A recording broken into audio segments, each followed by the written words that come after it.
Hi, Donna Smart, Chromaderm Aesthetics, coming to you on my second video, and I wanted to use this opportunity to explain all about our skin. Bear with me on this video. I will try and keep it as short as possible, but it's really important that I explain to you what our skin is, the function of it, and why it's so important to us. Also, looking at certain treatments will have benefits on certain areas of the skin. So I think it's really important that I explain a little bit about the skin, trying to keep it as basic as possible. And then look at later on those real key ingredients or the heroes that we can find in certain products that will target certain areas of our skin. So that's the purpose of this video. Like I say, I'll keep it as short as possible. So, what does our skin do? Fundamentally, our skin acts as a barrier. It protects our body from harmful things and protects us from the outside world, such as over exposure to moisture, the cold, and sun rays. However, I just want to refer to that. It doesn't completely protect us against sun rays, but it will to an extent. Our skin has the ability to protect us against germs and toxic substances.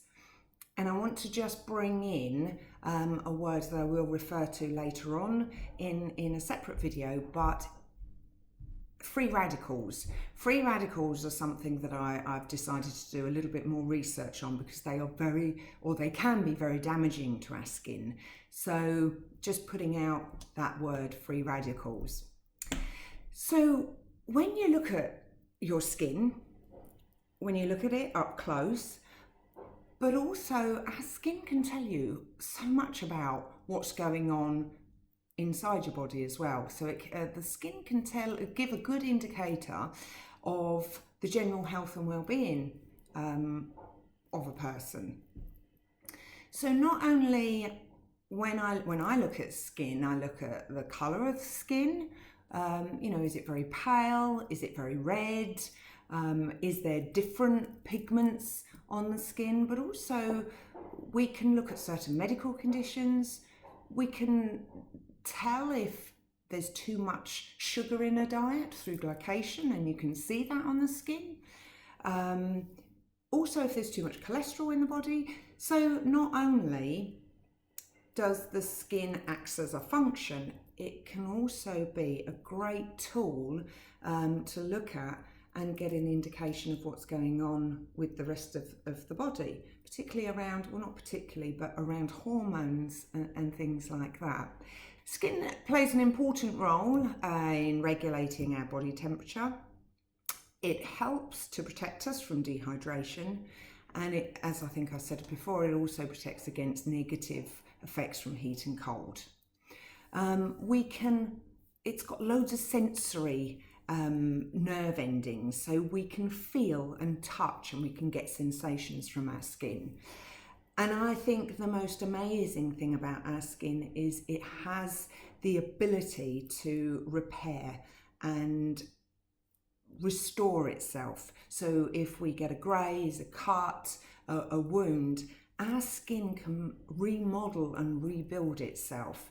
So I think in terms of that, our skin is an amazing organ.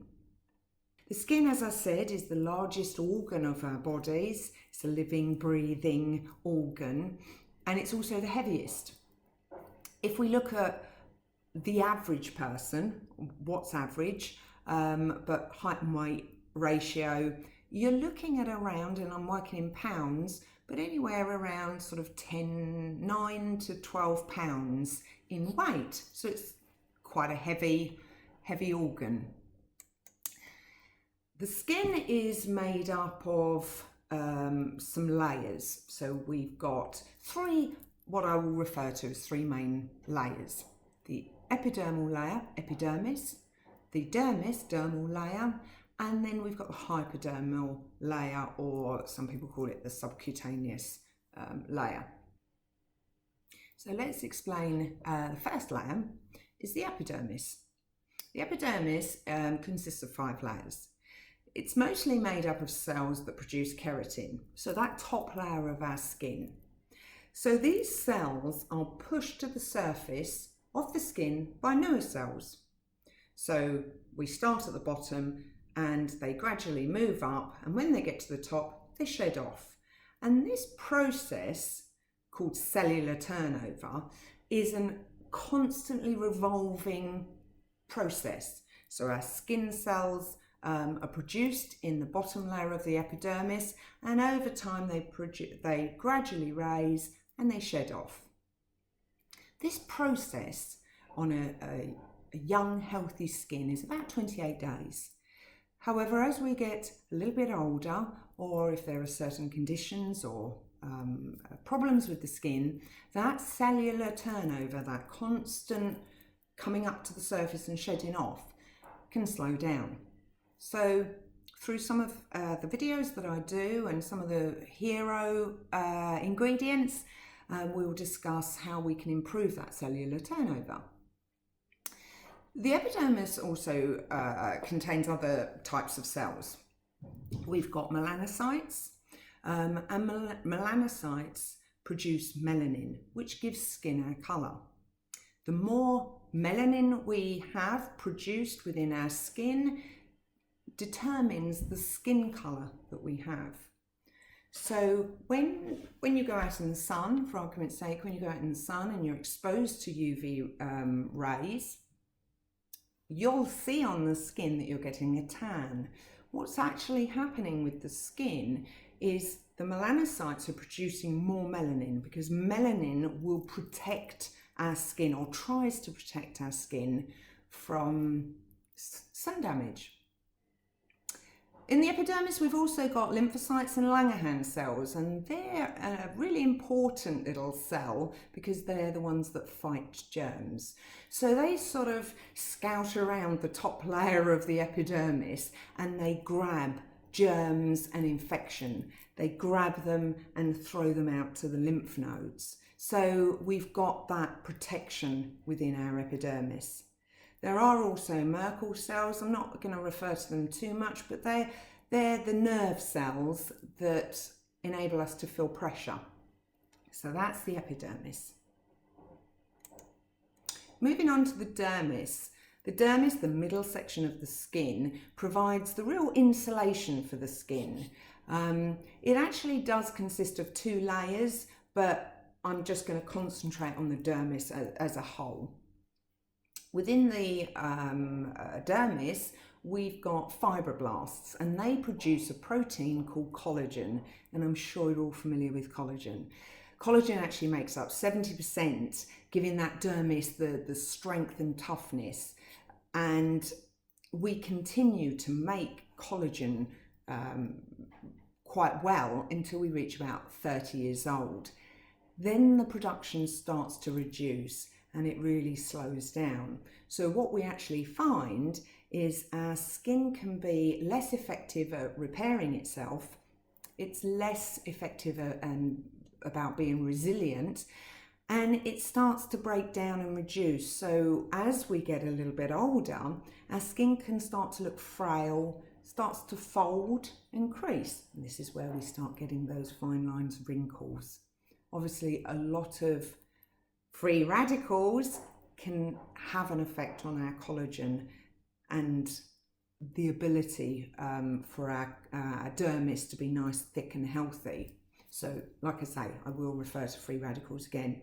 In the dermis, we've also got elastic fibres, elastin. This gives our skin its sort of stretch. So when we pull up our skin, it rebounds nice quickly and it's nice and plump. In the dermis, we've also got blood vessels, sweat glands, oil production, sebum and hair follicles. And then the hypodermis. The hypodermis, which is that bottom layer of our skin, is mostly made up of fat and connective tissue. But it also, if I'm thinking of the hypodermis on our face, it also gives us a little bit more structure as well. So it is the layer between our skin and the bone, and it gives our skin something to sort of anchor onto. It acts a bit as a shock absorber. So our skin, this subcutaneous fat layer, and then our bone. So it gives us a bit of a shock absorber. But what's more, a lot of hormones are stored within this subcutaneous fat layer, and one example of that is vitamin D.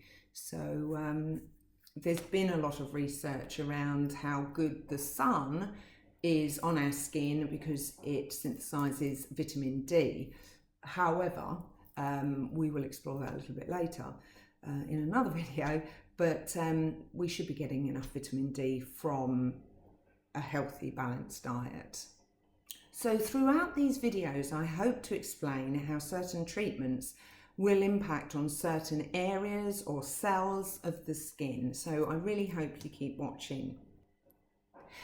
So that is the skin.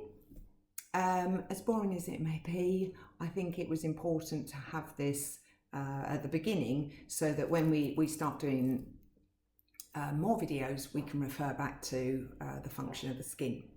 So thank you for watching and see you soon. Bye.